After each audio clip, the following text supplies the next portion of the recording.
Hello everyone, and welcome to part 2 of how to make a beautiful sound.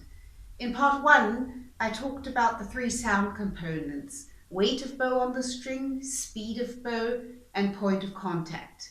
And now I would like to introduce another sound component, the angle of the bow stick to the string. We can play with the bow stick above the hairs, that way we're playing with all the hairs. And we can also tilt the bow stick towards the fingerboard. That way we only play with part of the hairs. We do that to reduce the tension of the bow hairs.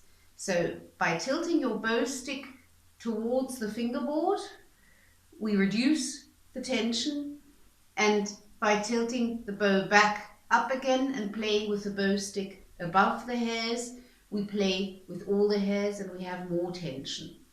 In very few cases, we even tilt the bow a little bit towards the bridge, never very much, just a little bit. That is used if we want a strong martelé. We tilt the bow stick a little bit towards the bridge, but that's very, very rare. Far more often we work with tilting the bow towards the fingerboard. We very often tilt the bow stick towards the fingerboard when we're playing at the frog, particularly if we don't want to play very loud.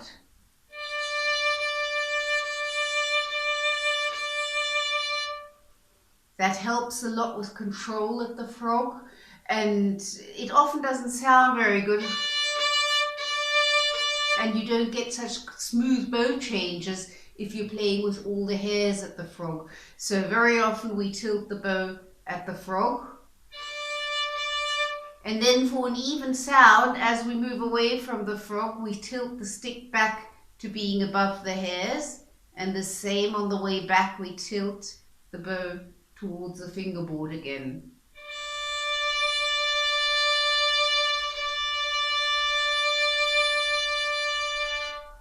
That makes a very smooth, even sound, helps with bow changes at the frog a lot.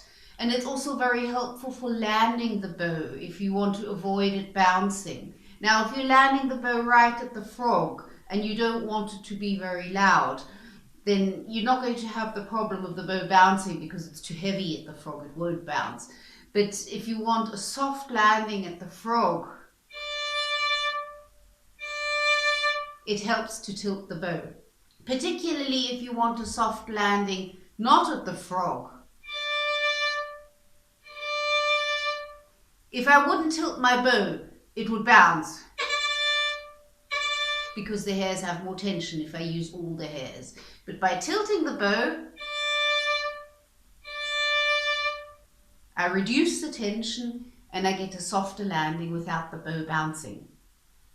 Tilting the bow stick towards the fingerboard is also used when we want a very soft sound at a very low point of contact with a high speed of bow.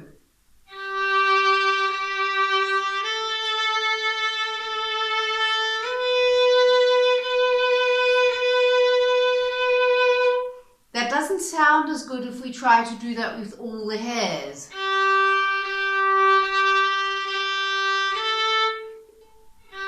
With tilting the bow, we get a much softer sound. Another place where we use the tilting of the bow is for a particular spiccato. We can influence our spiccato a lot by tilting the bow. If we want a more brushy, softer spiccato, then we tilt the bow because we reduce the tension of the hairs. If we use all the hairs and have the stick above the hairs, then we have a much shorter spiccato. It's much more bouncy. That's extreme. And a very brushy spiccato with a lot of tilting of the bow. Those are the two extremes. So you could go from one to the other to practice this. Practice with a very bouncy spiccato with your stick above the hairs. And then tilt the bow a little bit. And then tilt it a lot.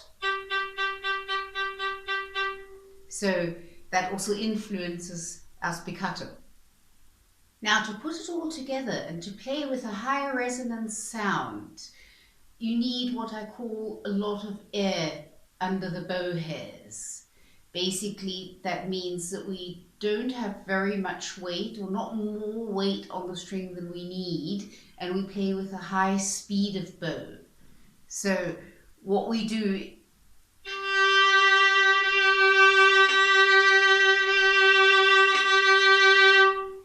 there's a bit of a feeling of air in between the bow hairs and the string.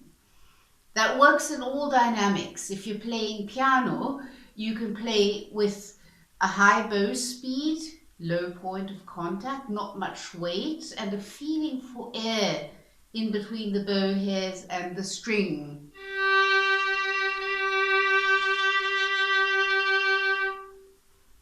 Or you can play with a lower bow speed and not so much air under the string.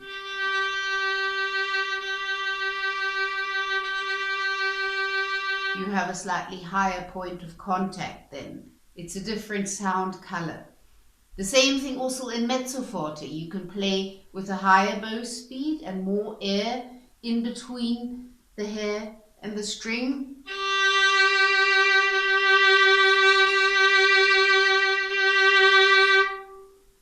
Or you can play with a lower bow speed and the hairs are closer to the string. There's not as much air in between.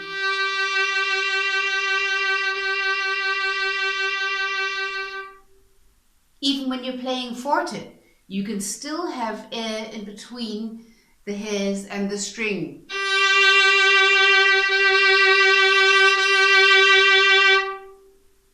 Or if you play with a lower bow speed, then you have less of that.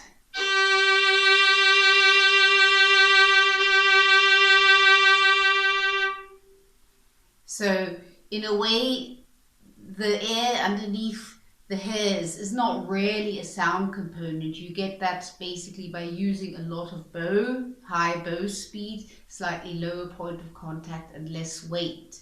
But when you're actually playing, it can help a lot to think of having more air under the hairs, in between the hairs and the string, for a more higher resonance sound. Okay, I hope you liked this video and I hope it helps you make a beautiful sound.